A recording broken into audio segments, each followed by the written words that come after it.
নমস্কাৰ বন্ধুসকল এণ্ড স্বাগতম টু মাই চেনেল।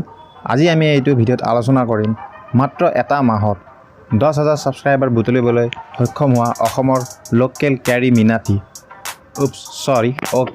মানে অহিৰণ শৰ্মাৰ সাডেন গ্ৰোথৰ বিষয়ে। গতিকে পলম নকৰাকৈ আহিছোঁ আমাৰ ভিডিঅ'টোৰ পইণ্ট নম্বৰ 1 হ'ব why he went so viral। I am pretty sure আমিবোৰৰ প্ৰায়ভাগে চোৱা তেখেতৰ প্ৰথমটো ভিডিঅ' হৈছে ৰেপটাইলছ অফ আছামৰ ওপৰত ৰোষ্ট। এতিয়া আপুনি সুধিব যে why this video made him viral আৰু ইয়াৰ আনসাৰটো একেবাৰে সিম্পল। আজিৰ পৰা কিছুদিন আগলৈ ৰেপটাইলছৰ ভিডিঅ' আৰু মিমবোৰ এটা ট্ৰেন্ডিং টপিক আছিল আৰু বিট মিমছ অৰ ভিডিঅ' অৰ এনিথিং এলছ। ট্ৰেন্ডিং টপিক এটাৰ ওপৰত কণ্টেণ্ট বনোৱা বেনিফিট এয়াই যে তেনেকুৱা কণ্টেণ্ট ভাইৰেল হোৱাৰ চান্সটো বহুত বেছি হাই থাকে। And he made a video' on reptiles with a proper script আৰু পাৰফেক্ট কমিক টাইমিং, যিটো অলৰেডি এটা ট্ৰেন্ডিং টপিক আছিল। So, তেখেতৰ sudden growth one of the main reason হ'ল picking up a trending topic। এতিয়া আহিছোঁ আমাৰ ভিডিঅ'ৰ পইণ্ট নম্বৰ 2 লৈ the absence of a proper Asomiya roaster। আৰু এই পইণ্টটো বুজিবলৈ আমি অকণমান ফ্লেশ্ববেকত যাব লাগিব। যেতিয়া অসমত মানুহে ৰোষ্টিং মানে কি বুজাই নাছিল, ভাৰতত মুকেশ আম্বানীৰ জিঅ'ই নাছিল, তেতিয়া অসমত এজন এনেকুৱা ক্ৰিয়েটৰ আছিল যাৰ ৰোষ্ট ভিডিঅ'বোৰ বহুত বেছি পপুলাৰ আছিল। And that guy is none other than the Indian বয়।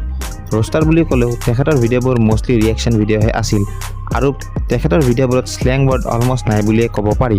বাট শ্বকিংলি হঠাৎ তেওঁ ভিডিঅ' আপলোড কৰা বন্ধ কৰি দিয়ে, যাৰ একজেক্ট ৰিজনটো আজিলৈ কোনেও গম নাপায়।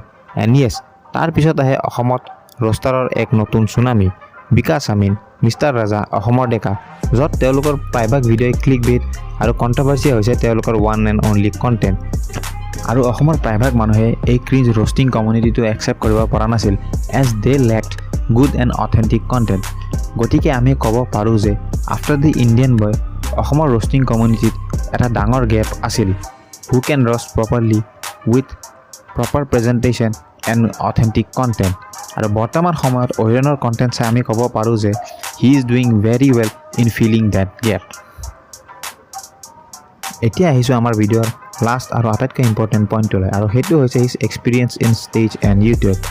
যদি আপুনি অহিৰণৰ ইউটিউবৰ আগৰ ভিডিঅ'বোৰলৈ চাই আপুনি গম পাব যে এটা সময়ত তেওঁ ষ্টেণ্ড আপ কমেডিও কৰিছিল এণ্ড মে বি এতিয়াও কৰে। And he is in YouTube from 2016 with a channel named lunatic toil, যাৰ পৰা আমি ক'ব পাৰোঁ যে he is already very much experience. আৰু এই দুটা এক্সপিৰিয়েঞ্চে তেখেতক ভালেখিনি হেল্প কৰে কোৱালিটি কণ্টেণ্ট বনোৱাত, because he knows what the audience wants। So, শেষত ভিডিঅ'টো সামাৰাইজ কৰিব গ'লে ট্ৰেন্ডিং টপিকৰ ওপৰত ভিডিঅ' বনোৱা, ফাইণ্ডিং এ গেপ আৰু এক্সপিৰিয়েঞ্চ, এই তিনিটা হৈছে অহিৰণ শৰ্মাৰ গ্ৰোথৰ মেইন ৰিজন। এতিয়া লগ পাম নেক্সট ভিডিঅ'ত। চ' তেতিয়ালৈকে টাটা বাই বাই। পাৰিলে ভিডিঅ'টো লাইক কৰিব, চেনেলটো ছাবস্ক্ৰাইব কৰিব আৰু ভিডিঅ'টো কেনে পালে কমেণ্ট কৰি জনাব।